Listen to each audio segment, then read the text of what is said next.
Hello and welcome students, welcome to our YouTube channel. तो कैसे हैं आप लोग। आज की वीडियो में मैं आप लोगों को पढ़ाने वाली हूँ क्लास 12th का बायोलॉजी चैप्टर नंबर 7 एवोल्यूशन, जो कि बहुत ही ज़्यादा इम्पॉर्टेंट है आपके प्री बोर्ड्स और बोर्ड्स एग्जामिनेशन में। तो आज की वीडियो में मैं आप लोगों को क्वेश्चन एंड आंसर बताने वाली हूँ, जो कि बहुत ज़्यादा इम्पॉर्टेंट है, और एनसीईआरटी सोल्यूशन भी आपको इस वीडियो में देखने को मिल जाएगा। तो प्लीज़ आप इस वीडियो को लास्ट तक देखिएगा। वीडियो अगर हमारा पसंद आता है तो लाइक शेयर सब्सक्राइब ज़रूर कर दीजिएगा। तो चलिए बिना समय गंवाए हुए इस वीडियो को स्टार्ट करते हैं। Let's get started. तो सबसे पहला जो क्वेश्चन है वो है व्हाट इज़ एवोल्यूशन। ठीक है, आपसे क्वेश्चन ये पूछा जाता है क्या एवोल्यूशन एक्चुअली होता क्या है। ठीक है, व्हाट इज एवोल्यूशन। अब चैप्टर पढ़ रहे हैं हम एवोल्यूशन, तो सबसे पहले उसी के बारे में पढ़ते हैं, व्हाट इज एवोल्यूशन। तो इसका आंसर है evolutionary biology is the study of the history of life form on the earth. ठीक है, ऐसे लिखेंगे, ये आपके 1 मार्क्स के क्वेश्चन में आता है व्हाट इज एवोल्यूशन। तो आप लिखेंगे evolutionary biology is the study of the history of life form on the earth. Question number 2. Name one fish like reptile that evolved from land reptile about 200 million year ago. ठीक है, तो आप क्या लिखेंगे, इसका आंसर क्या होगा, इथायोसॉर्स इसका आंसर होगा, याद रखिएगा। Number 3. Name the person who proposed the population name the person who proposed the population tends to increase geometrically while food production increases arithmetically. तो इसका आंसर होगा थॉमस मैथस, याद रखिएगा, थॉमस मैथस। नेक्स्ट क्वेश्चन हम देखते हैं। तो students, वो आपका 1 मार्क्स के क्वेश्चन में आपसे पूछा जाता है, तो प्लीज़ उसका प्रिपरेशन आप अच्छे से कर लीजिएगा।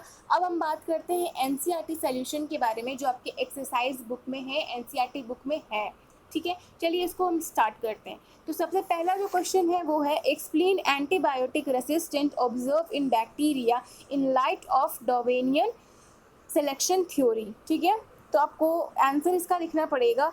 According to Darwin, environment selects organism with favorable variation and these organisms are able to survive। ठीक है, फिर आपको पैराग्राफ चेंज करना है, फिर लिखना है when a bacterial population encounters a particular antibiotic, those sensitive to it die, but some bacteria that have favorable mutation become resistant to antibiotic.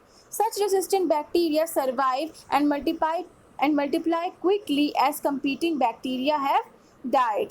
ठीक है, उसके बाद आपको लिखना है thus their number increases, additionally they may also pass on genes importing resistant to other member of population, therefore antibiotic resistant become widespread and entire bacterial population become resistant। तो students, ये आपसे 3 मार्क्स के question में पूछा जाता है, तो आप इसका अच्छे तरीके से प्रिपरेशन कर लीजिएगा। अब बात करते हैं हम क्वेश्चन नंबर 2 के बारे में। तो क्वेश्चन नंबर 2 है find out from newspaper and popular science article any few fossils discoveries और कंट्रोवर्सीज इन अबाउट एवोल्यूशन। तो ये क्रॉस इसलिए किया गया है क्योंकि ये आपसे एग्जामिनेशन में नहीं पूछा जाता है, तो ये फालतू का क्वेश्चन है। बात करते हैं क्वेश्चन नंबर 3 के बारे में। तो क्वेश्चन नंबर 3 है attempt giving a clear definition on the term species.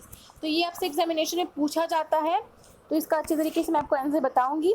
Species is population और group of individuals that have potential और interbreeding and are able to produce viable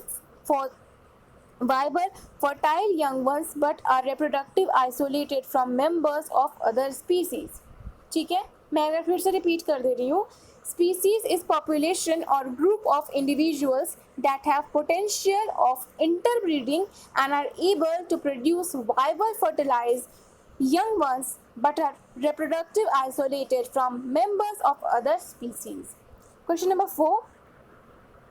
Try to trace out the various components of human evolution. Hint: brain size and function, skeletal structure, dietary preference, etc। तो students, आपको उसके लिए कुछ इस तरीके का chart draw करना होगा। ठीक है, अगर आपसे एग्जामिनेशन में भी बोला जा रहा है ऐसा क्वेश्चन के लिए, तो आपको चार्ट एकदम नीट एंड क्लीन बिल्कुल इसी तरीके से ड्रॉ करना होगा। ठीक है, और आपको उसके बाद लिखना होगा, ठीक है। एक तरफ मैंने लिखा है एवोल्यूशन ऑफ ब्रेन और दूसरी तरफ मैंने लिखा है स्केलेटल स्ट्रक्चर। अब बात करते हैं evolution of brain in human brain volume. तो ये है ऑस्ट्रेलोपाइथियस के बारे में बात करें तो 450 टू 600 सीसी तक ये रहा था। Homo erectus 900 to 1200 CC, Neanderthal man 1400 CC, Cro-Magnon 2200 CC, Homo sapiens 2500 cc. Skeletal structure in apes, the backbone forms a simple arc, arms and are longer than the legs. In man, the backbone S-shaped and legs are longer than arms. ठीक है, अब बात करते हैं हम next point की। तो evolution of brain में होगा second point increase in grey matter और तीसरे पॉइंट में होगा increase is number of Gayri and silkie in brain hypothalamus. बात करते हैं क्वेश्चन नंबर 8 के बारे में। क्वेश्चन नंबर 8 में हमसे पूछा जा रहा है describe one example of adaptive radiation. तो इसका आंसर होगा Darwin's finches of the Galapagos Island had common ancestor, but now have different types of modified beaks according to their food habits. ठीक है, तो आपको यही लिखना पड़ेगा। ये आपसे 2 से 1 नंबर के एग्जामिनेशन में पूछा जाता है, तो आप प्लीज़ अच्छे से लिखिएगा। मैं अगर फिर से रिपीट कर दी हूँ, Darwin's finches of the Galapagos Island had common ancestor, but now have different type of modified beaks according to their food habits. Question number 9 हमसे पूछा जा रहा है can we call human evolution as adaptive radiation. तो इसका answer होगा, ये value based question में आपसे पूछा जा सकता है, yes human evolution is an example of adaptive radiation as different species of human evolved across different areas of world as they diverged to different areas in following fashion. ठीक है, फिर number 1 देकर के आप लिखेंगे hominid introduction occurred in Africa and Asia. ये देखिए hominid introduction occur in Africa and Asia.